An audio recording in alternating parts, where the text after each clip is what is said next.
Gracias, amable televidente, por continuar con su programa Balance Económico, donde la economía se entiende mejor. Quien les habla, Alejandro Arredondo. Bueno, vamos a hablar de las medidas económicas que recientemente adoptó el gobierno dominicano. Iniciaremos diciendo que cuando estalla un conflicto en Medio Oriente, muchos piensan que es un problema lejano, a miles de kilómetros de distancia, pero la realidad económica es distinta. Cada vez que sube el precio del petróleo en el mundo, termina llegando directamente, ¿dónde? Al bolsillo de los ciudadanos. Llega al transporte, llega el precio de los alimentos, llega a la factura eléctrica y en general termina presionando el costo de la vida. Por eso, frente al actual escenario de tensión geopolítica internacional y volatilidad en los mercados energéticos en la República Dominicana, mercado energético mundial, el gobierno dominicano, seguimos, director, el gobierno dominicano ha anunciado un conjunto de medidas orientadas a amortiguar el impacto inflacionario de la crisis global. La pregunta que nos hacemos, y seguro que se hacen ustedes, es la siguiente: ¿son suficientes estas medidas para proteger la estabilidad económica del país y el bienestar de la familia dominicana? El punto de partida de la estrategia gubernamental es relativamente claro y se articula alrededor de tres objetivos fundamentales. Pero para eso vamos a escuchar que el director nos va a colocar la voz del ministro de Hacienda y Economía, Magín Díaz, quien fungió como vocero del Consejo de Gobierno el jueves 19 de marzo en la noche cuando se reunió este organismo. Adelante, director. El gobierno se ha planteado tres objetivos principales: mantener a toda costa la estabilidad macroeconómica y la estabilidad fiscal, y por encima de todo la estabilidad social. Ya hemos identificado en el presupuesto. Bueno, como dijo el ministro de Hacienda y Economía, mantener la estabilidad macroeconómica del país, garantizar la estabilidad fiscal, evitando presiones inflacionarias innecesarias sobre el déficit de la deuda pública, y tercero, proteger la estabilidad social, especialmente los sectores más vulnerables de la población. Posteriormente, el pasado domingo 22 de marzo, el presidente Abinader se dirigió al país. La pregunta que algunos de ustedes se estarán haciendo es la siguiente: ¿era necesario que el discurso del presidente? Yo diría que sí. Es cierto que Magín Díaz ya había ofrecido explicaciones sobre el contenido de lo ocurrido en el Consejo de Gobierno, pero su intervención no tuvo un alcance masivo. En cambio, un discurso presidencial llega a un público mucho más amplio y de mayor atención y cumple con una función institucional de mayor impacto. Ahora bien, en esencia se reiteran muchos de los mismos planteamientos que ya habían expuesto previamente. Para avanzar en esa dirección, el gobierno ha identificado aproximadamente unos 15.000 millones de pesos dentro del presupuesto nacional que serán utilizados para enfrentar efectos inmediatos de la crisis en el Medio Oriente que se ha producido con el alza del petróleo. Pero aquí hay un elemento importante que conviene aclarar. No se trata de aumentar el gasto público ni de incrementar el endeudamiento del Estado. Se trata más bien de reasignar recursos ya existentes, moviendo partidas desde áreas menos prioritarias hacia sectores donde el impacto social y económico es más sensible. Seguimos, director. Este enfoque hace que los destinos sean priorizados en los recursos, serán para el sector agropecuario, y el gobierno haya dispuesto unos 1.000 millones para subsidiar los fertilizantes, cuyos precios han aumentado alrededor de un 40% en los mercados internacionales. ¿Y por qué esto es relevante? Porque suben los fertilizantes, sube el costo de la producción agrícola, y cuando sube el costo de la producción agrícola, director, cuando sube, termina aumentando el precio de los alimentos.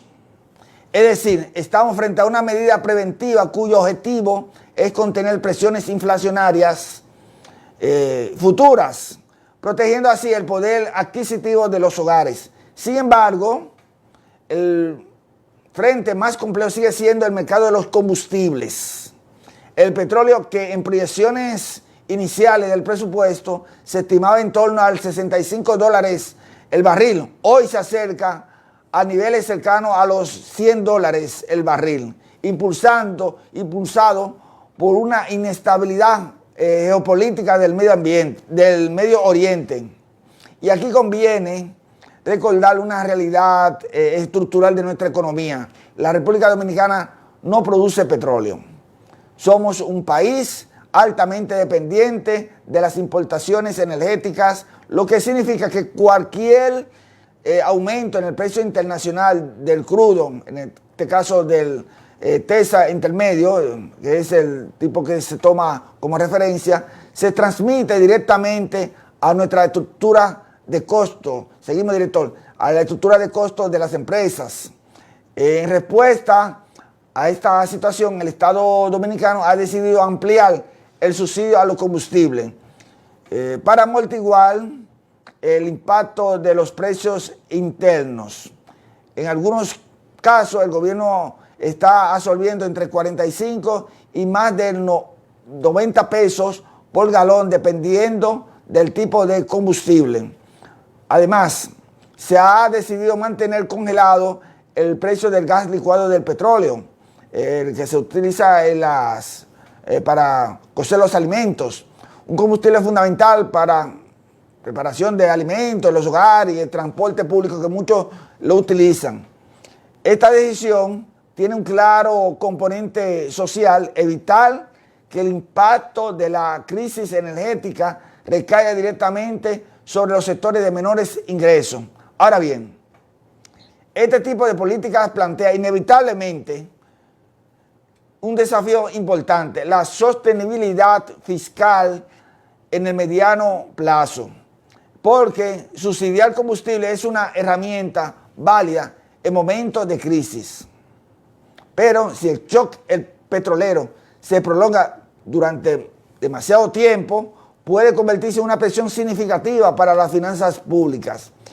Por esa razón, las autoridades han insistido en que el país cuenta con fortalezas macroeconómicas que permiten enfrentar esta coyuntura con cierto margen de maniobra. Hay que poner esto en negrita. Entre ellas se destacan reservas internacionales ascendentes a un poco más de 16.000 millones de dólares, un sistema financiero sólido y niveles adecuados de liquidez en la economía, director. Entonces, estas condiciones ofrecen una base importante para manejar una crisis sin comprometer la estabilidad macroeconómica, como dijo el ministro de Hacienda y Economía. Sin embargo, también nos recuerda algo fundamental: la economía dominicana sigue siendo vulnerable a los choques internacionales por ser una economía abierta, particularmente a los que afectan el mercado energético y las cadenas globales de suministro. Y en ese sentido, el conflicto en el Medio Oriente no solo impacta el petróleo, también incide en los costos de transporte marítimo. Estamos hablando de los fletes internacionales y diversos insumos industriales, lo que amplifica las presiones inflacionarias a escala global. En definitiva, lo que estamos observando en este momento es la respuesta política económica frente a un shock externo que no fue provocado por la República Dominicana, pero cuyos efectos inevitablemente debemos enfrentar porque nos llega de manera indirecta. Las medidas anunciadas, subsidios focalizados, apoyo a la producción agrícola y contención parcial de los combustibles, apunta a una dirección correcta: proteger a los sectores vulnerables, evitar un salto inflacionario abrupto, preservar la estabilidad fiscal. Pero la gran incógnita sigue siendo: ¿cuánto tiempo durará esta crisis internacional, esta guerra? Ya cumplió un mes el pasado sábado, porque en economía muchas veces no es la intensidad del shock lo que determina su impacto final, sino su duración. Si el conflicto se prolonga y el petróleo se mantiene en niveles elevados o tanto sub y baja de esta volatilidad, como decimos los economistas, los gobiernos tendrán que tomar decisiones cada vez más complejas entre subsidios, ajuste de precios y sostenibilidad fiscal.